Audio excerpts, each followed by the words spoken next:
Too many players are hung up on labels, but in this day and age, I really believe it's the boutique builders that are keeping the passion alive when it comes to building guitars and amps, like this guy right here. Now, I know some of you will look at this and think it's some cheap import knockoff, but I'm going to crank this amp to the point of explosion and shoot it out with a real Marshall to see if this can Plexi just as good as the real thing and save you a few bucks along the way.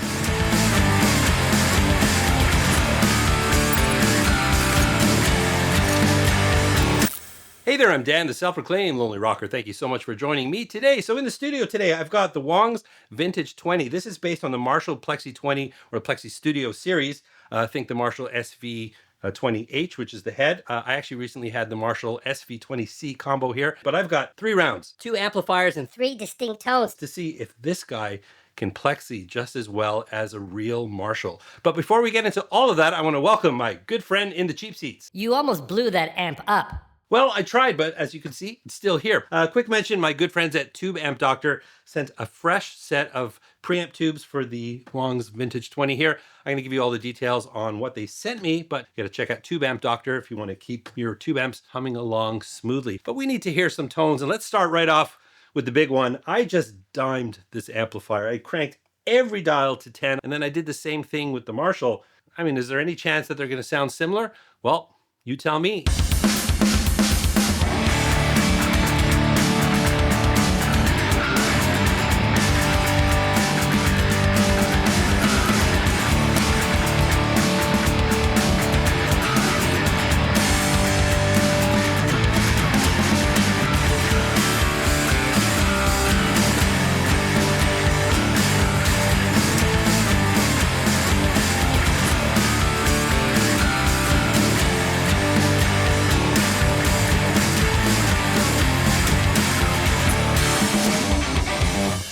Wow, that was a lot of gain. Sonic Drive Studio for life. I had rather hear a dry wheel grate on the axle tree than clipping diodes that set my teeth on edge. All right, so, okay, a lot of gain in a mix, perhaps harder to detect, but... You're trying to trick us with 1 amp. No, it was 2 amplifiers. Trust me, it was 2 amplifiers. So why don't we take a listen to those tones in solo to see if you can hear any difference between the 2.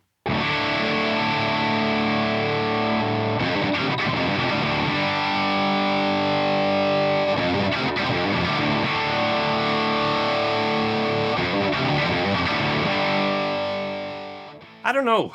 Not sure we have a game here. Brilliant. Ask viewers to flip a coin. Amazingly close, I'd say, but some of you always surprise me. Do you know which one is the Wangs, which one is the Marshall? If you hear a difference, let me know in the comments. So I want to let you know the signal chain here so you know exactly what you're listening to. It all starts with my ESP LTD Phoenix 1000 Deluxe. What do they call this? LTD Deluxe. Anyways, the Phoenix here. I'm using the bridge pickup here. It's the Seymour Duncan Custom. I recorded it direct, so all of the samples basically are the same performance, and then reamping through each amplifier. That's running into my Angle 4x12 XXL cabinet. We're miking up one of the speakers, that's a V30, with 2 Sennheiser microphones, an E906 and a 421 compact. Those come back here in the room and double tracked, except for the solo samples, which are just the 2 microphones, single tracked. Isn't that a combo? Yes, but the amp section is the same as the SV20H Head, so I connected the speaker out to the Angle 4x12 XXL like I did with the Vintage 20. Okay. People say the more gain you have, the less you can tell. So let's start backing it off a little bit. I've got another example here. Some obscure setting to confuse people? No, we're going true Plexi here. Now here's the trick though. This is really important. Because once I got the Wang sounding the way I wanted it to, I just mimicked the settings on the Marshall. Just copied them. I didn't try to find that similar vibe. I actually just turned the dials to the exact same spot. No tweaking, no match EQing or anything at all. There's no post EQ or anything other than a little roll off on the bottom end in the mix. So anyways, this is more of a typical Plexi setting. Can you tell which one's which?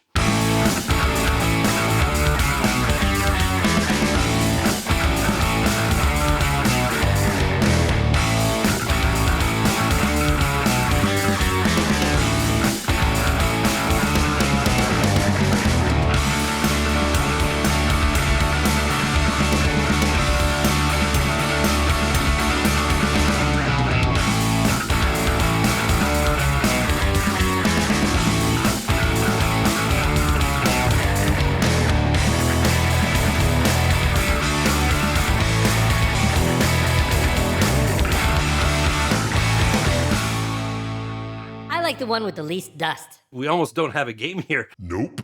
Again, when we are in a mix, it's a little harder to tell. So why don't we check out that last shootout and listen to the two tones in solo. Those expert ears of yours, can you tell the difference between the two? Let me know in the comments.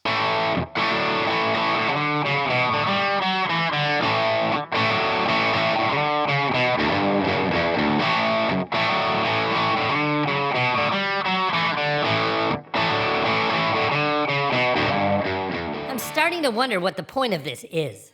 Anyways, now keep in mind that the equivalent Marshall is about $300 to $400 more than this Wangs amplifier. And I'm going to talk about what's inside a little bit later because there's some high quality components in here. So it'll beg the question, is it possible that this amp is of higher quality than the Marshall? All right, so people always tell me that when you got a lot of gain, it's really hard to tell, but when you get to sort of those edge of breakup tones, which is something that the Plexis are famous for, they don't really dial in super clean, but I backed everything off to get a nice chimey tone with just like a little bit of an edge of breakup. So the cleanest of the three tones. I don't know, let's see what we got.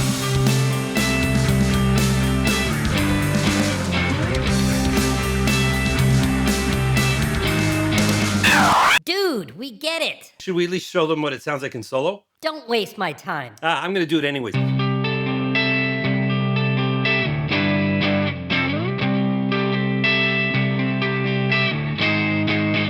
Just reveal the damn amps already. Yeah, I guess we should. I mean, maybe a little anticlimactic. I don't know, maybe you heard a difference.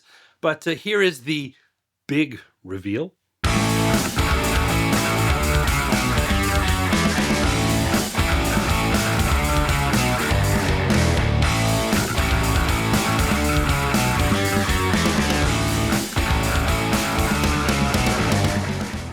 So the Marshall was A and the Wangs was B. Did you actually hear any differences? I'm sitting here in the room and I gotta say I had a hard time with that, but maybe you're hearing something that I didn't hear.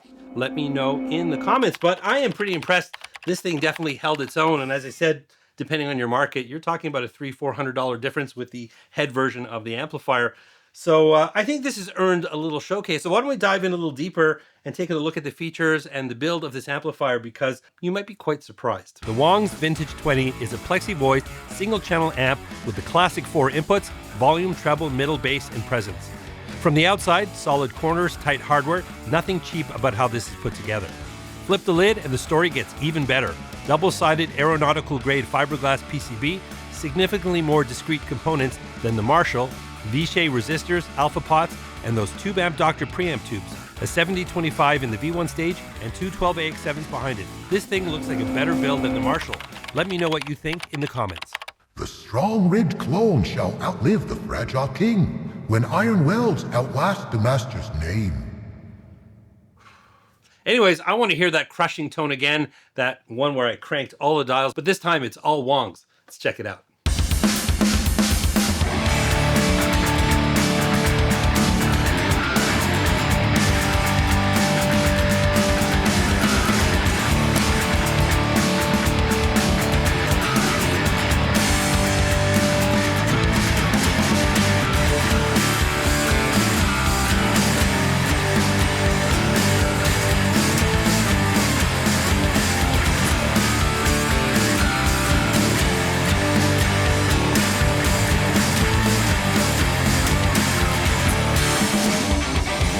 Oh man, that sounded absolutely crushing. Absolutely love that. What'd you think of that tone? Which amp was that again? Why do I even bother? You know what?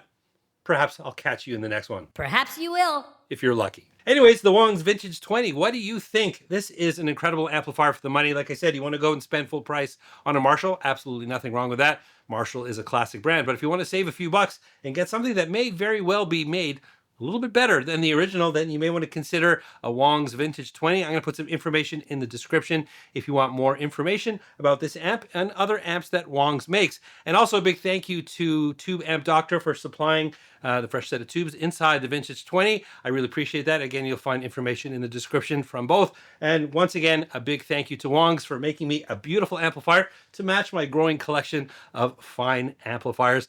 But if you did enjoy this video, please don't forget to like, subscribe, and ring that bell. And while you're down there, well, I've talked about other Wangs amps here on the channel. I've got one here on screen if you want to check it out.